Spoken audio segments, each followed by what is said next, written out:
Good morning, ladies and gentlemen. Thank you for joining me. And we are here for the fourth round of the TFC Mad Monday series. This is my first time in high C class, so this should be interesting. The route for today takes us along the Greater London flat loop.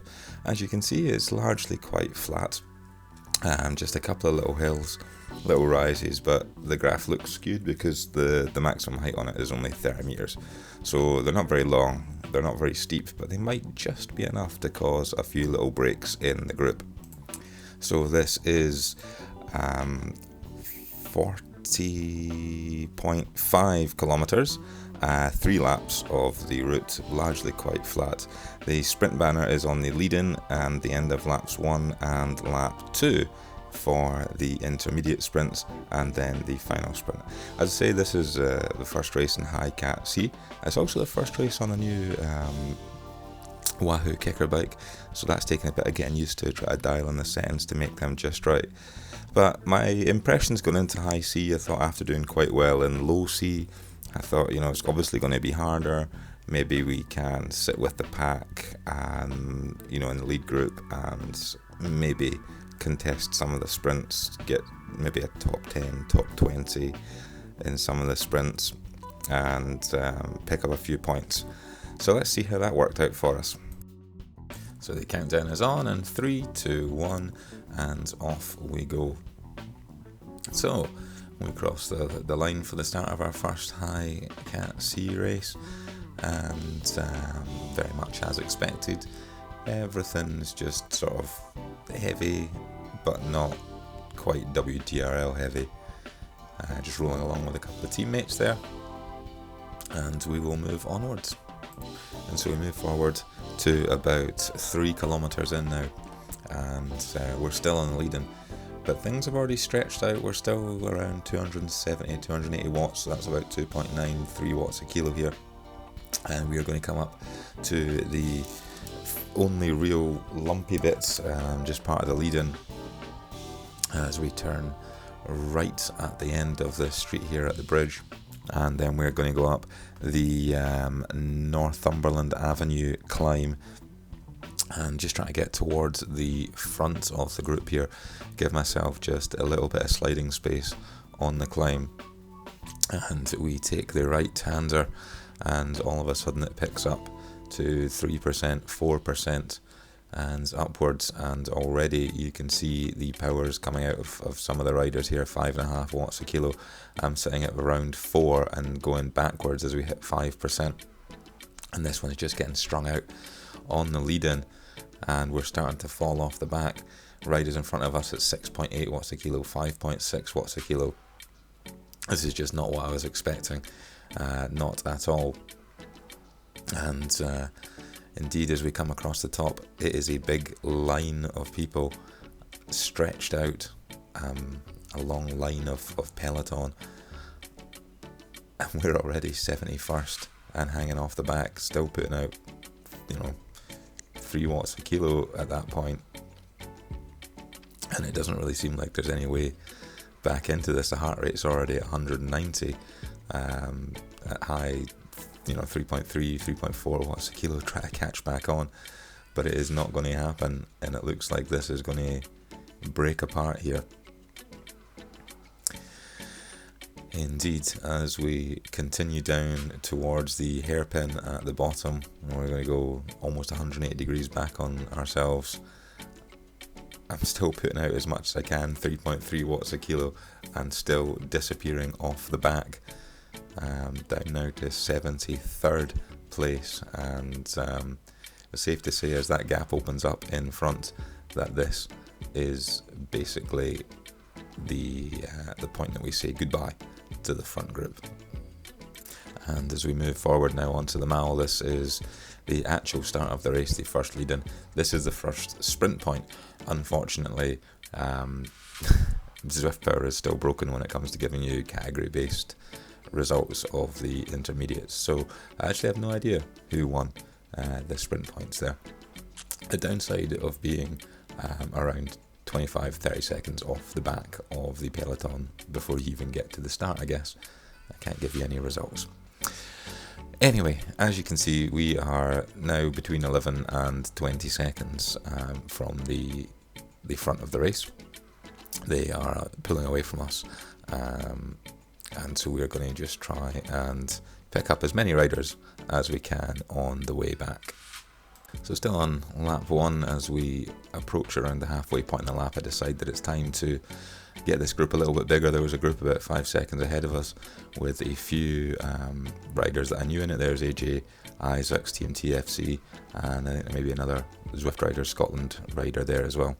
So as we come up to this little kink, sort of chicane in the road, decide it's time to put down some power and bring this group back, and a little bit of encouragement there from AJ, and we head up the road, pulling the rest of our group with us at just under 4 watts a kilo as we go through the little right left right section, and the colourful trons guiding me in like aircraft being signalled onto the runway. And back we come, and the rest of the group would come with us, taking the draft and bringing this group back to maybe 10-15 riders, and this is sort of from about 51st, 52nd place down to around 71st. So a nice big blob to run around the rest of the course with. And as we approach the end of the first lap proper, you can see the group is still nicely bunched together, around 15-20 riders, just trying to get around the course.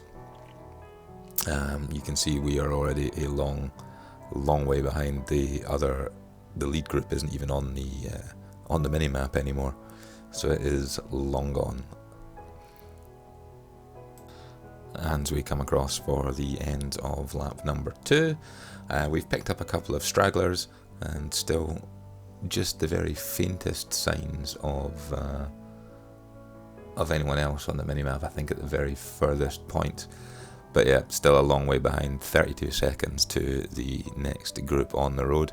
But we'll just carry on and see if we can pick up a few more of these stragglers now. As we move down the red road of the Mall, 30 kilometres in, still 10.8 to go. There was a wee move just going off the front there. Scotty, one of the art riders in the Atom race team, and the one of the is it the vegan riders? No, it's the Viking riders, sorry. Johansson moving, so just decided to up the pace a little bit and close that down, make sure that nobody was going anywhere, and indeed the rest of the pack came back. And that was really the only long distancey kind of move that was tried, just those two up the pace a little bit, trying to sneak off the front, but they were going nowhere and everyone was back together. With 7 kilometres to go, you can see there is an ever decreasing gap to a little group in front of us, with a couple of riders in it from Rhino, and so about 18 seconds, and we have made this our goal to close that down and get them back into our little autobus at the back. After all, I suppose when you are in the group at the back, you're not really competing for any points, you're just in for finisher points. Really, you have to set little targets and little goals for yourself to stay motivated and stay there. So this was the one I'd set, was hopefully close down at least this group, the 18-second gap to them in front.